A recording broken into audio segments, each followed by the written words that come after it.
우리가 올해 3월부터 이 귀한 편지 빌립보서를 함께 읽었는데요. 우리의 구주가 되시고 우리의 주가 되신 예수님을 더 깊이 알아가시는 시간이 되셨는지 모르겠습니다. 설교자가 이렇게 아무리 형편이 없고 그러더라도 성도 여러분께서는 하나님의 이 말씀 안에서 하나님의 그 아드님을 계속해서 새롭게 발견하고 얻으시면 좋겠습니다. 그래서 오늘까지 해서 이 빌립보서를 마치고요.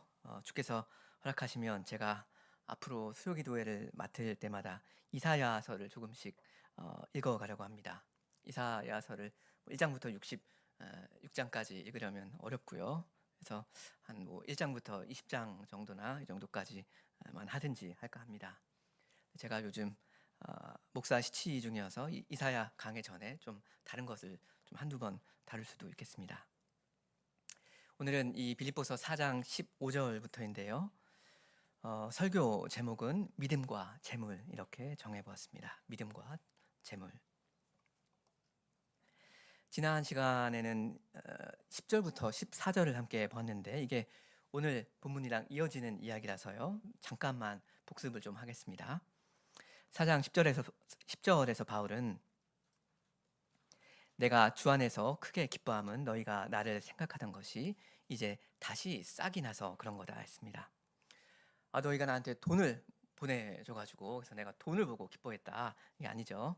이 빌립보 형제들의 그 마음에 먼저 바울은 감동을 받은 겁니다. 그래서 주 안에서 크게 기뻐한 겁니다.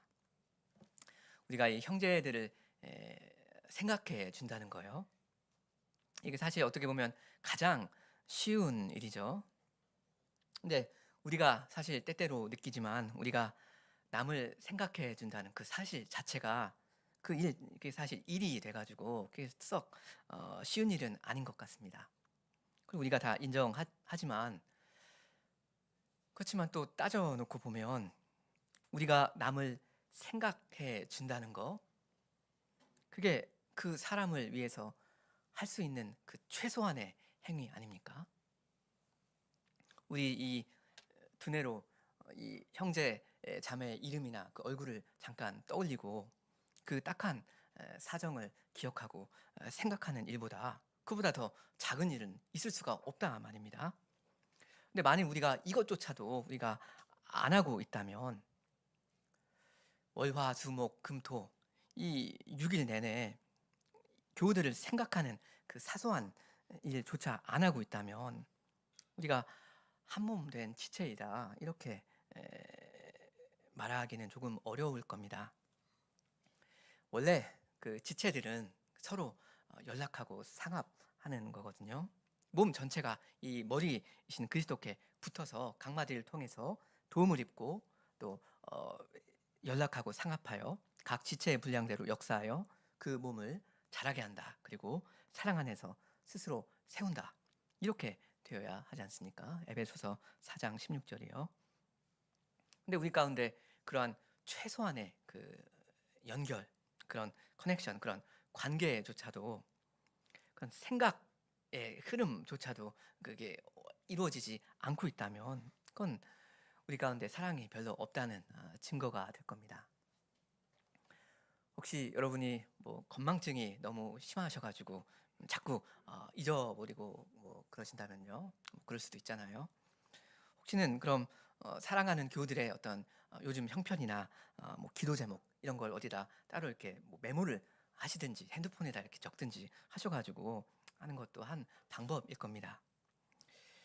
일단 우리는 어떤 방식으로든 서로를 계속 생각해야 되고요. 그래서 위에서 기도하고 또 어떤 직접적인 도움을 내가 줄 수 있다면 주면서 그렇게 함께 살아야 합니다. 주고받는 일이 계속 있어야 합니다. 오늘 본문에도 주고받는 일이 나오는데요. 주고받는 그 일이 있어야 그래야 교회입니다. 그래야 한 몸이다 할 수 있습니다. 그 다음 11절부터 보면요. 내가 궁핍하였으므로 그때 기뻐했었다고 말하는 것이 아니다. 어떤 형편에든지 내가 자족하기를 배웠노니 내가 비천에 처할 줄도 알고 풍부에 처할 줄도 알아. 모든 일에 배부름과 배고픔과 풍부와 궁핍에도 일체 비결을 배웠다 합니다. 사람들은 늘 돈 하면서 살아왔는데요. 뭐 요즘에는 더더욱 그렇습니다. 다 돈 하면서 삽니다. 근데 바울은 안 그렇죠. 야, 내가 돈이 없어서 불행했었는데 당신들이 돈을 보내주니까 이제 좀 내가 좀 만족한다. 이러지 않죠. 이 사람 바울은 어떠한 역경에서도 인내하고 형통할 때에는 감사할 줄 아는 그런 신자였습니다. 그 비결을 배운 건데요. 그 비결이 여러분 뭡니까? 질문이 잘못되었습니다. 질문이 그 비결이 누굽니까? 이렇게 해야 됩니다. 그 비결은 13절에 나오는 내게 능력 주시는 분 그리스도입니다. 그러니까 11절 끝에 자족한다는 말, 이게 스스로 만족한다 그 뜻이 맞는데요. 바울이 말하는 스스로 만족, 자기 만족이라는 말은 결국 그리스도 만족입니다. 자기가 만족하는 방법은 그리스도로 채워지는 그 방법밖에는 없습니다. 근데 여러분 여기 13절까지만 보시면요. 이 사람 바울이 빌립보 교우들이 보내준 그 헌금에 대해서 별로 그다지 고마운 마음이 없는 것처럼 들리기도 하지 않습니까? 이 사람 하는 말이 나 바울은 풍부하고 궁핍하든지 이렇든 저렇든 어쨌든 나는 그리스도 안에서 만족하는 사람이다. 이렇게 좀 말을 하니까요. 물론 이 빌립보 교우들이 보내준 이 헌상, 이 지원금에 대해서 감사하는 마음이 없는 건 당연히 아닙니다. 다만 이 사람 바울은 그 돈에 대해서 감사하는, 뭐 감격하는 그런 마음을 표현하기 이전에 먼저 하고 싶은 말이 있는 겁니다. 그리스도죠. 내게 능력 주시는 분, 그분이 지금 나한테 있다, 항상 나한테 있다 하는 겁니다. 그러니까 그분으로 나는 이미 만족을 하고 있습니다. 자족합니다. 그러니까 그분과 비교하자면 이 세상 모든 것이 다 배설물과 다를 바 없어요. 그러니까 이 사람은 그리스도를 얻었기 때문에 그분으로 만족하는 이 자세가 이 기저에 딱 자리를 잡고 있고요. 그래서 거기에 주께서 뭐 이 형제들 통해서 뭔가 다른 걸 더 얹혀 주신다면 그건 덤입니다. 그건 보너스입니다. 그러니까 내 통장 잔고가 지금 얼마인가 이런 게 내 이 행복 여부에 이 변수로 작용하지 않는 겁니다. 사람이 그리스도를 일단 알게 되면 이렇게 되는 겁니다. 이 사람의 행복이라는 게 크게 막 출렁이고 그러지 않고 그리스도를 알아감으로써 더 만족과 기쁨과 행복을 누리는 거, 이 신자의 생활입니다. 이제 15절부터 본격적으로 살펴보겠는데 먼저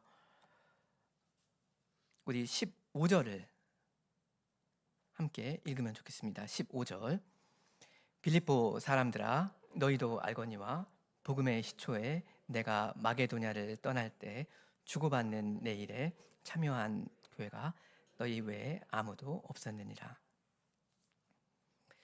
여기 복음의 시초에라는 말은 그 너희 빌립보 사람들이 복음을 처음 믿었을 때 그런 말이고요.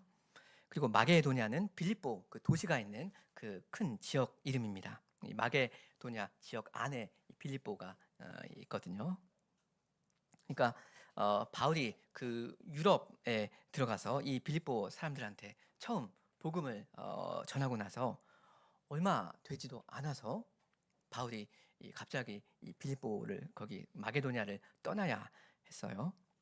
그럼 그때 이 빌립보 사람들이 아이 선생님 그동안 감사했습니다. 건강 잘 챙기십시오. 이렇게 했냐 하면 그렇지 않았습니다. 사실은 그 너무나 놀랍게도 바울이 방문했던 거의 모든 교회들이 그냥 거의 그렇게 했거든요. 자세한 사정은 우리가 알지 못하지만 바울 사도를 보내면서 안녕히 가십시오. 이 정도 하고 말았던 것 같습니다. 그 금전적으로 그 경제적인 지원으로 따질 때 경제적으로 이 귀한 사도를 지지한 교회가 거의 사실상 이 빌립보 교회 하나밖에 없었습니다. 우리 야고보서 2장을 같이 좀 보면 좋겠습니다. 야고보서 2장 15절입니다.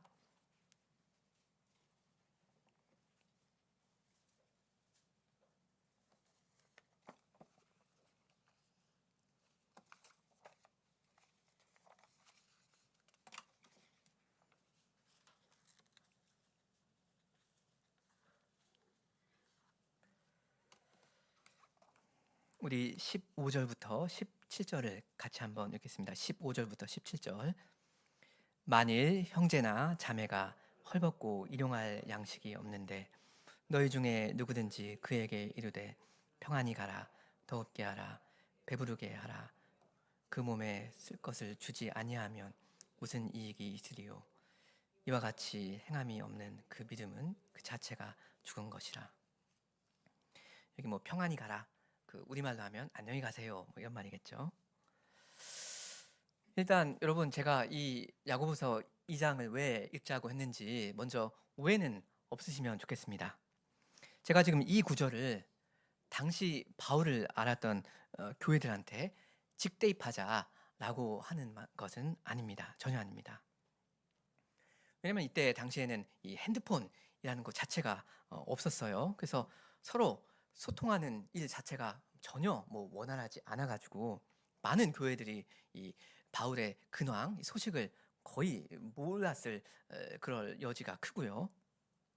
그리고 이때는 뭐 은행도 없었습니다.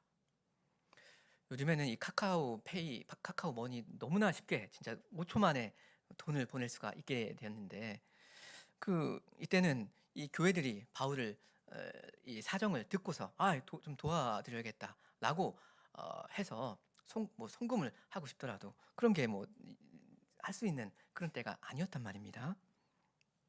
그리고 이분 바울은 사실 종종 교회들한테 이 경제적인 지원을 요청하는 대신에 이 텐트 만들면서 그 자급자족하는 그런 원칙이 있기도 했습니다.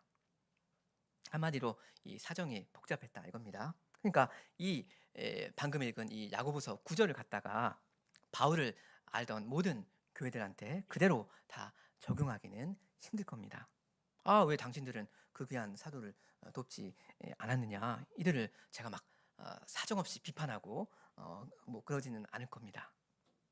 혹은 당신들 이 바울을 이 경제적으로 돕지 않았으니까 당신네들 믿음은 다 죽은 믿음뿐이다, 이렇게 제가 말할 것도 아닙니다.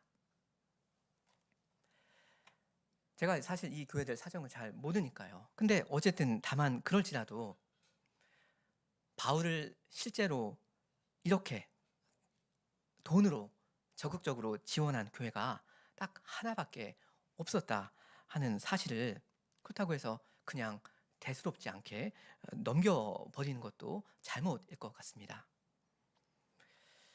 빌립보서 4장 14절에 보면 바울은 이 빌립보 교우들의 지원금을 받고서 너희가 나의 괴로움에 참여하였으니 잘하였도다, 이렇게 말하거든요. 그러니까 이 빌립보 사람들의 돈이 오기 전까지 바울이 여태껏 로마에서 경제적으로 굉장히 힘들었다, 그런 이야기이지 않습니까? 이건 빌립보서를 쓰는 요 어간의 이야기인데, 그럼 바울이 죽기 직전에는 경제적으로 형편이 어땠는지 우리 디모데후서 4장을 좀 같이 보겠습니다. 디모데후서 4장 9절부터입니다. 이 빌립보서는 바울이 죽기 전에 대강 한 5년 전에 쓴 편지인데요. 지금 이 디모데후서는 바울이 사형당하기 직전에 쓴 마지막 편지입니다. 이 사람 바울이 디모데한테 뭐라고 쓰는지, 죽기 전에는 형편이 좀 나아졌는지 제가 4장 9절부터 좀 읽겠습니다. 너는 어서 속히 내게로 오라. 데마는 이 세상을 사랑하여 나를 버리고 데살로니가로 갔고, 그레스게는 갈라디아로, 디도는 달마디아로 갔고, 누가만 나와 함께 있느니라. 내가 올 때 마가를 데리고 오라. 저가 나의 일에 유익하니라. 두기고는 에베소로 보내었노라. 내가 올 때 내가 드로아 가보의 집에 둔 겉옷을 가지고 오고 또 책은 특별히 가죽 종이에 쓴 것을 가져오라. 여러분 여기서 보시다시피 바울의 최후는 그다지 안락하지 못했습니다. 이 빌립보서를 쓸 당시에는 바울이 로마의 가택 연금 상태였는데 지금 여기 디모데후서 이 로마에서 죽기 직전에는 말 그대로 그냥 일반 로마 감옥에 있었습니다. 여러분 그 로마 감옥은 호텔이 아닙니다. 뭐 조식, 뷔페, 샐러드바 이런 거 없고요. 난방 시설 없었습니다. 여기 13절에 내가 올 때 내가 드로아 가보의 집에 둔 겉옷을 가지고 와달라 이렇게 부탁하잖아요. 그러니까 그리스도의 그 생명의 복음을 자기 목숨 바쳐 전한 이 사람 바울은 외로이 이 감옥에 혼자 버려져서 추워서 덜덜 떨고 있었던 겁니다. 자기 사형을 그렇게 기다렸던 겁니다. 여담이기는 하지만 성도 여러분께서는 우리 사랑하고 존경하는 목사님을 인격적으로나 경제적으로나 잘 대우해 드릴 생각을 늘 하셔야 합니다. 만일 말씀 사역자가 여기 이 바울의 모습처럼 버려지고 이 추위에 덜덜 떨고 있다면 그 사실이 그 교인들에 대해서 말해주는 바가 있을 겁니다. 좀 전에 읽은 야고보서 2장 말씀에 보면 헐벗은 형제한테 평안히 가라, 안녕히 가세요, 따뜻하게 하세요, 배부르게 하세요 이렇게 말한 사람 이야기가 나오고요. 그다음 그걸 비유로 해서 이렇게 말합니다. 이와 같이 행함이 없는 믿음은 그 자체가 죽은 것이다 이렇게 말을 하는데 이 뭐 다른 교회들 사정은 우리가 모르지만 여기 믿음이라는 단어가 나오잖아요. 빌립보 교인들만큼은 그 믿음이 살아있었다, 생생하게 살아서 작동하고 있었다, 움직이고 있었다 하는 걸 우리가 충분히 짐작할 수 있습니다. 이 빌립보 교인들은 믿음이 있으니까 행동을 한 겁니다. 믿음을 발휘한 겁니다. 그럼 이 믿음이 어떻게 발휘되는지 우리 빌립보서 1장을 좀 보겠습니다. 빌립보서 1장 25절부터 조금만 보겠습니다. 일단 1장 25절에 보시면요. 바울은 너희 믿음의 진보를 구한다 했고요. 믿음이요. 믿음이 장성하는 걸 구한다 하고 그 다음에 27절 하반절을 보시면 너희가 일심으로 서서 한 뜻으로 복음의 신앙을 위하여 협력하기를 구합니다. 여기 근데 협력한다는 말 이게 어떤 뜻이라고 했는지 혹시 기억나는 분 계십니까? 함께 뭐 한다는 뜻이라고 했죠? 함께 싸운다라는 뜻이라고 했습니다. 그냥 일반적인 협력이 아니라 싸운다는 뜻이에요. 복음의 신앙을 위해서 함께 싸우는 거고요. 28절에서도 싸움 이야기가 계속 나오죠. 28절에 아무 일에든지 대적하는 자를 인하여 두려워하지 아니해야 한다 하죠. 그리고 30절에서도 너희에게도 같은 싸움이 있다 합니다. 그러니까 바울도 지금 싸우고 있는데 이 빌립보 교우들도 바울의 전우로서 같은 이 싸움에 임하고 있는 겁니다. 요약을 하면 이 빌립보 교우들이 계속 이 믿음의 진보를 보여서 바울이랑 함께 이 큰 사도와 함께 이 어깨를 나란히 하면서 같은 말하자면 진지를 차지하면서 같이 싸우는 자리까지 나아갔다 이겁니다. 사람들이 믿음이 계속 성숙해지면서 전쟁터로 나간 겁니다. 우리 여기 1장 29절을 같이 한번 읽으실까요? 1장 29절. 그리스도를 위하여 너희에게 은혜를 주신 것은 다만 그를 믿을 뿐 아니라 또한 그를 위하여 고난도 받게 하려 하십니다. 여기 믿음이라는 단어가 나오고 그다음 고난이라는 단어가 같이 나오죠. 믿음과 고난은 은혜입니다. 주께서 주시는 은혜입니다. 사람이 그리스도를 믿으면 어떻게 합니까? 자기 집에 편안히 따뜻한 데 앉아가지고 머물러 있는 겁니까? 여기 나오죠. 그분을 믿을 뿐 아니라 또한 그분을 위하여 고난도 받는 싸움터로 나갑니다. 교회는 군대라고 했습니다. 여러분은 군인들입니다. 군인들이어야 합니다. 근데 빌립보 교인들은 그리스도를 믿는 그 믿음에서 자라서 어른이 되었습니다. 여러분, 그 어린이들은 전쟁터에 못 나가잖아요. 어린이들은 놀이터에서 티격태격 서로 싸우기만 하지 전쟁에 나가서 자기 나라를 위해서 자기 목숨 바치고 이런 거 없단 말입니다. 시키지도 않아요. 싸우려면 자라야 해요. 믿음이 자라야 합니다. 근데 이 빌립보 신자들은 의젓한 어른으로 장성을 했고요. 그래서 사도 바울의 형편을 이렇게 살깊게 살피게 되었습니다. 4장 14절 말씀처럼 바울의 그 괴로움에 함께 참여하기로 자원을 한 겁니다. 원래 우리 초등학생이나 중학생, 어린이들이 뭐 교회 재정이나 뭐 이런데 관심이 있습니까? 관심 없잖아요. 그 재정 보고할 때 나가서 놀잖아요. 전혀 뭐 관심이 있을 리가 없습니다.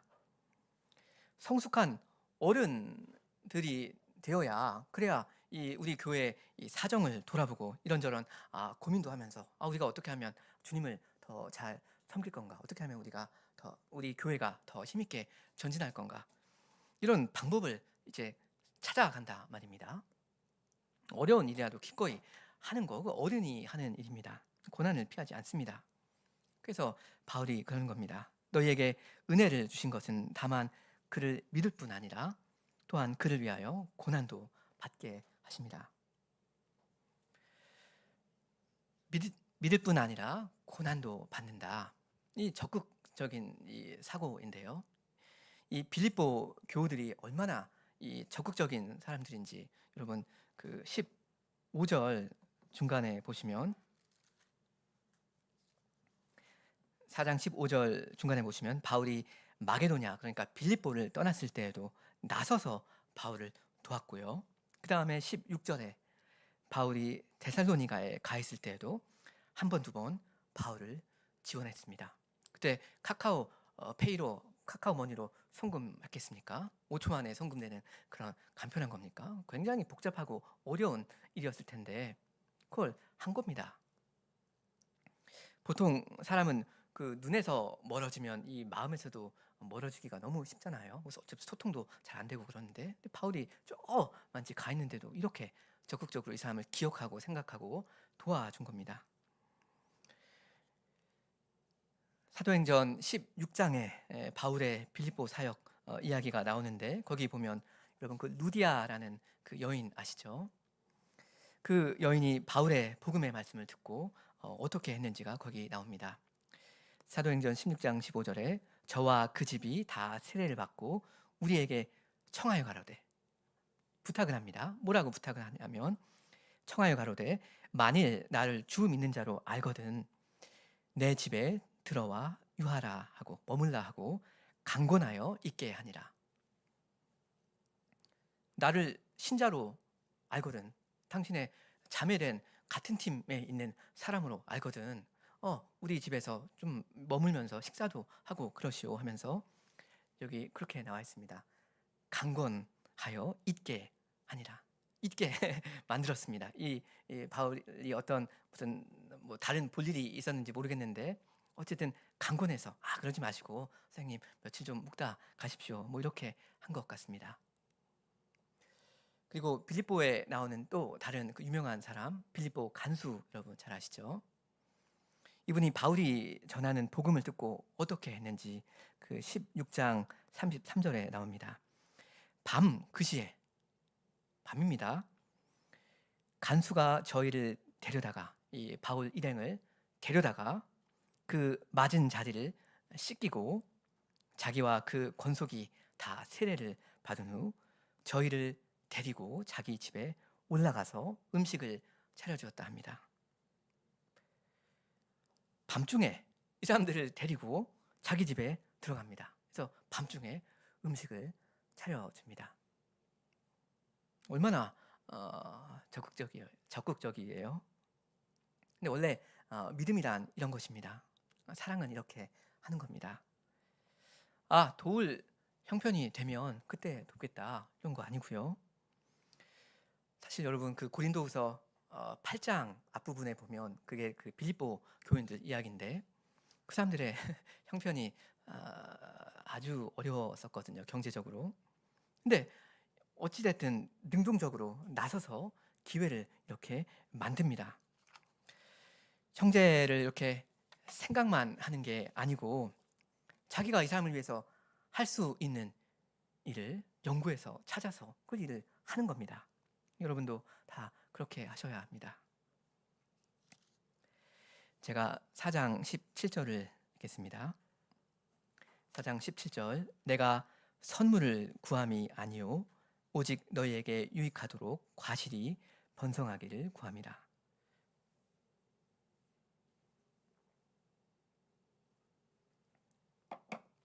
여기 너희에게 유익하도록 이렇게 번역했는데 이 말은 말 그대로 너희의 장부에 혹은 너희의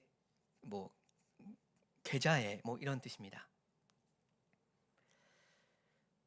그러니까 바울은 지금 자기 계좌에 돈이 들어오는 거 그걸 구하는 게 아니고요.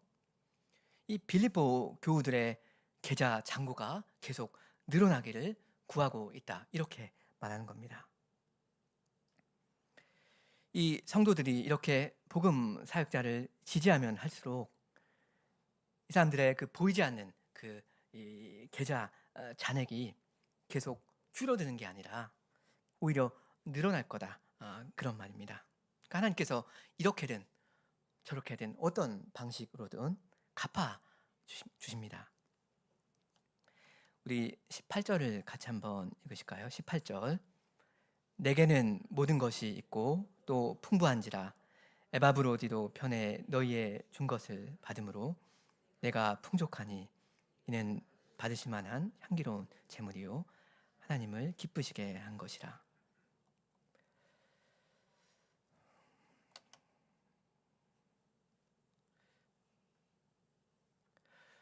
오늘 그 설교 제목이 믿음과 재물이라고 제가 아까 말씀드렸는데 여러분 믿음과 재물이라고 할 때 그 재물 어떤 재물로 여러분 이해하셨습니까? 어이 재물로 이해하셨습니까? 아니면 아이 재물로 이해하셨습니까? 여기 재물 향기로운 재물이 나오죠. 그리고 너희의 준 것을 받았다 여기 18절에 하니까 이것은 재물 그러니까 아이 그 재물이라고 아마 하면 틀리지 않을 겁니다. 돈 이야기니까요. 근데 여러분 이 구절이 참 재밌습니다. 빌립보 교우들은 이 돈을 누구한테 보냈죠? 분명히 바울 사도한테 보냈는데 이게 하나님께 상달되었다 올라갔다 이렇게 말을 하니까요. 이게 어떻게 된 이야기인지 고린도 후서 8장 5절에 바울이 이 빌립보 교우들의 혼상에 대해서 이렇게 이야기를 합니다. 고린도 후서 8장 5절 저희가 먼저 자신을 주께 드리고 또 하나님의 뜻을 조차 우리 그러니까 바울 일행한테 주었다 이렇게 말합니다.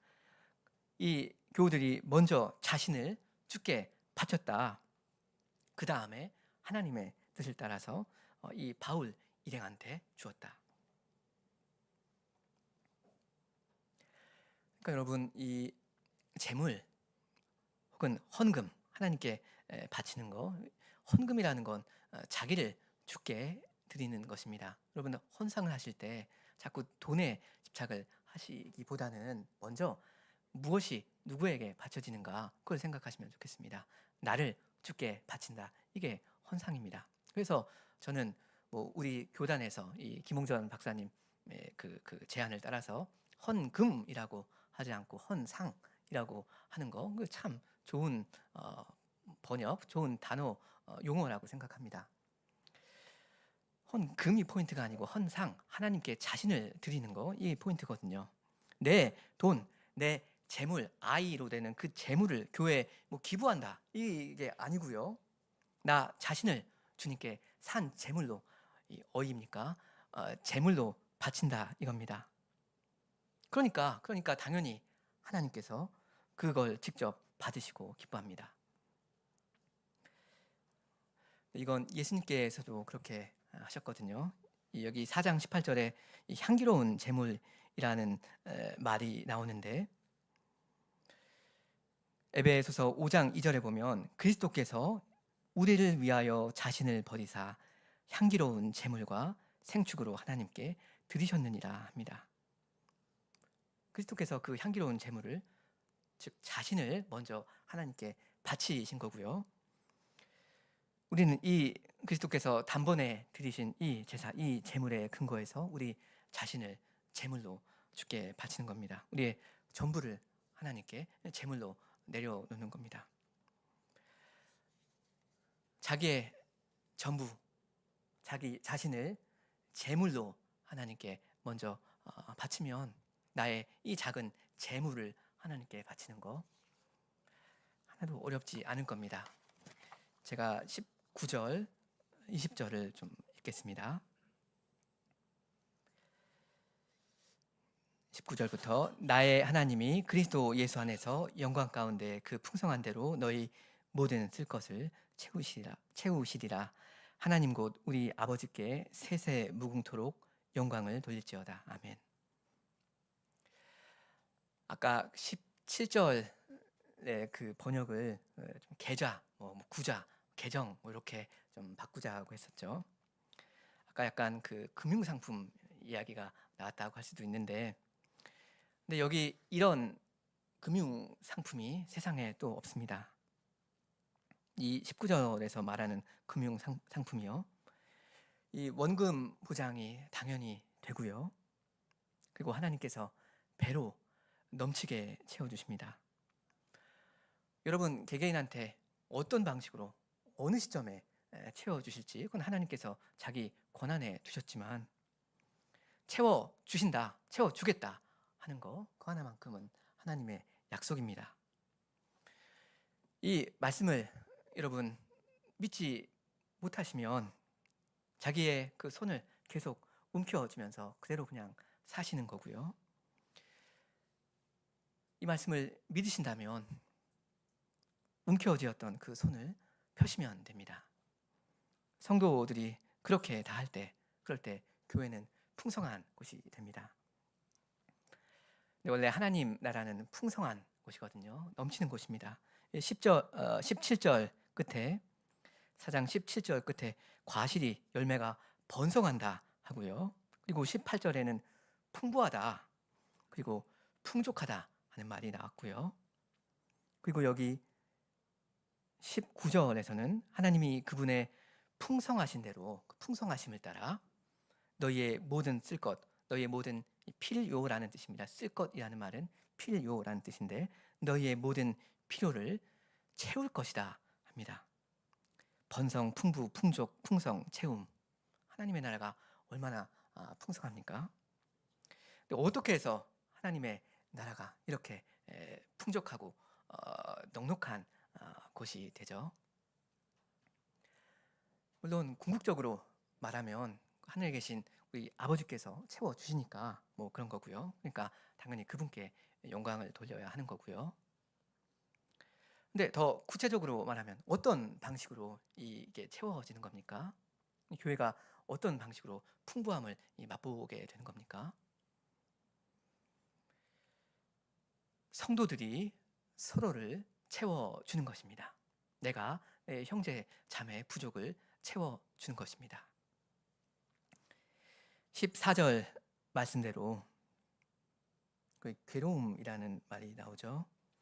나도 괴로운 중에 있지만, 그렇지만 내가 먼저 나서서 다가가서 다른 형제의 그 괴로움에 함께 참여하는 겁니다. 여기 14절에 참예 혹은 참여한다 하는 말이 공유한다 그런 뜻이거든요. 그 서로의 괴로움을 쉐어한다 그런 뜻입니다. 서로의 이 괴로움을 공유하는 거, 이건 형제들끼리 하는 것입니다. 그래서 여기 20절에 하나님 곧 우리 아버지라고 하지 않습니까? 우리 아버지, 하나님이 우리 아버지세요. 그 말은 우리가 누구란 말입니까? 서로 간에 형제 자매란 말이죠. 우리는 예수님의 그 피로 맺어진 혈연 관계이고요. 같은 전쟁터에서 함께 피 흘리고 함께 고난받는 전우들입니다. 서로를 위해서 기꺼이 피 흘리고 기꺼이 죽어주는 사회, 그게 교회입니다. 원래 가족끼리는 그렇게 하지 않습니까? 형제끼리는 아무리 피곤하다고 해서 저 사람 때문에 내가 피해 본다고 해서 손절하고 그런 거 없단 말입니다. 너 때문에 내가 도저히 힘들다. 네가 좀 없어져야 내가 좀 편해지겠다. 이런 사리를 품지 않는 겁니다. 어찌됐든 같이 사는 거고 같이 가는 겁니다. 그게 가족인데 교회가 하나님의 가족입니다. 오히려 저 형제를 위해서, 때로는 그렇게도 미워 보이는 저 형제 자매를 위해서 자기 목숨을 바칠 결심으로 함께 사는 거고 함께 가는 겁니다. 그런 결심이 있다면, 자기 목숨을 버릴 그 결심이 있다면 형제를 생각하고 위해서 기도해주고 또 경제적으로 돕는 거 뭐 아무것도 아닙니다. 여러분들도 다 그렇게 하시면 좋겠습니다. 이러한 일에서 우리가 조금씩이나마 서로 이제 같이 진보를 보이면 좋겠습니다. 우리 21절부터 23절까지 함께 읽고 마치겠습니다. 21절부터 23절. 그리스도 예수 안에 있는 성도에게 각각 문안하라. 나와 함께 있는 형제들이 너희에게 문안하고 모든 성도들이 너희에게 문안하되 특별히 가이사 집 사람 중 몇이니라. 주 예수 그리스도의 은혜가 너희 심령에 있을지어다. 문안하라, 이 말은 안부를 전해달라, 인사해달라 그 말이고요. 문안한다 하는 말은 우리가 너희들한테 안부를 전한다 그런 뜻입니다. 이 형제들 간의 이 아주 따뜻한 인사 말입니다. 이러한 사랑이 서로 간에 있고 예수 그리스도의 은혜가 그 심령에 넘치는 사회는 참 복이 있습니다. 그러한 교회를 우리가 성령의 의지에서 계속 함께 이루어가야 하겠습니다. 아멘.